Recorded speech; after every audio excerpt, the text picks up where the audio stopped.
চট করে ঢোকা নাকি ফাঁসির মঞ্চে ফেরা, কোন পথে স্বৈরাচারী শেখ হাসিনা?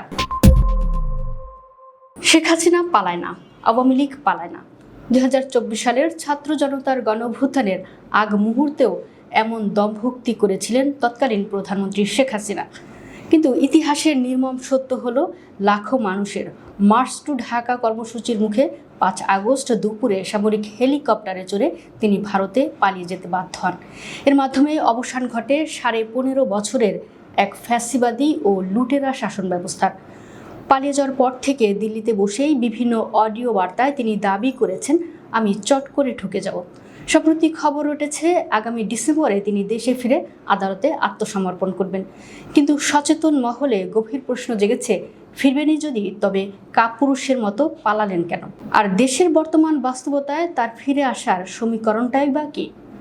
আন্তর্জাতিকভাবে স্বীকৃত ফ্যাসিস্ট শেখ হাসিনা এবং তার দল আওয়ামী লীগ আজ বাংলাদেশের রাজনীতিতে সম্পূর্ণ কোণঠাসা। ছাত্র জনতার আন্দোলনের পর অন্তর্বর্তীকালীন সরকার প্রথমে ছাত্রলীগকে এবং পরবর্তীতে আওয়ামী লীগের রাজনৈতিক কার্যক্রম নিষিদ্ধ করে। এই নিষেধাজ্ঞার ধারাবাহিকতায় 2026 সালের সাধারণ নির্বাচনে দলটির অংশগ্রহণের কোনো সুযোগ ছিল না।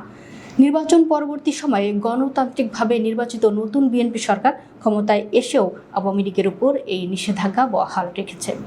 সম্প্রতি এক জনসভায় স্বরাষ্ট্রমন্ত্রী সালাউদ্দিন আহমেদ স্পষ্ট ঘোষণা করেছেন, ফ্যাসিবাদী ও গণহত্যাকারী দল হিসেবে এই দেশে আওয়ামী লীগ আর কখনো রাজনীতি করার সুযোগ পাবে না। তিনি জানান, দল হিসেবে আওয়ামী লীগের যুদ্ধাপরাধ ও মানবতা বিরোধী অপরাধের তদন্ত চলছে এবং খুব শীঘ্রই দলগত বিচার নিশ্চিত করা হবে। এমন পরিস্থিতিতে স্বৈরাচারের তকমা নিয়ে ভারতের আশ্রয় থাকা শেখ হাসিনার দেশে ফেরার রাজনৈতিক কোনো পরিবেশ বা গ্রহণযোগ্যতা অবশিষ্ট নেই। শেখ হাসিনার বিরুদ্ধে বর্তমানে বাংলাদেশের আন্তর্জাতিক অপরাধ ট্রাইব্যুনালে একাধিক সুনির্দিষ্ট মামলা ও গ্রেফতারি পরোয়ানা ঝুলছে।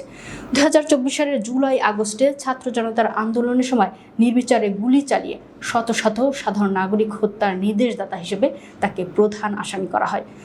ট্রাইব্যুনাল তার বিরুদ্ধে মানবতা বিরোধী অপরাধ ও গণহত্যার সুনির্দিষ্ট প্রাথমিক প্রমাণ পেয়ে ইতিমধ্যেই গ্রেফতারি পরোয়ানা জারি করে রেখেছে। ফলে দেশে পা রাখা মাত্রই তাকে গ্রেফতার করে ট্রাইব্যুনালের মুখোমুখি করা বাধ্যতামূলক। বিএনপি সরকার রাষ্ট্র ক্ষমতায় বসার পর শেখ হাসিনাকে ফিরিয়ে এনে বিচারে মুখোমুখি করতে ভারতের সাথে কয়েক দফা আনুষ্ঠানিক যোগাযোগ করেছে। 2013 সালের দ্বিপক্ষীয় প্রত্যর্পণ চুক্তি অনুযায়ী যে কোনো আসামিকে ফেরত চাওয়া বাংলাদেশের অধিকার। তবে ভারত রাজনৈতিক অপরাধের অজুহাতে হাসিনাকে আশ্রয় দিয়ে রেখেছে, যদিও গণহত্যা এই আওতাভুক্ত নয়।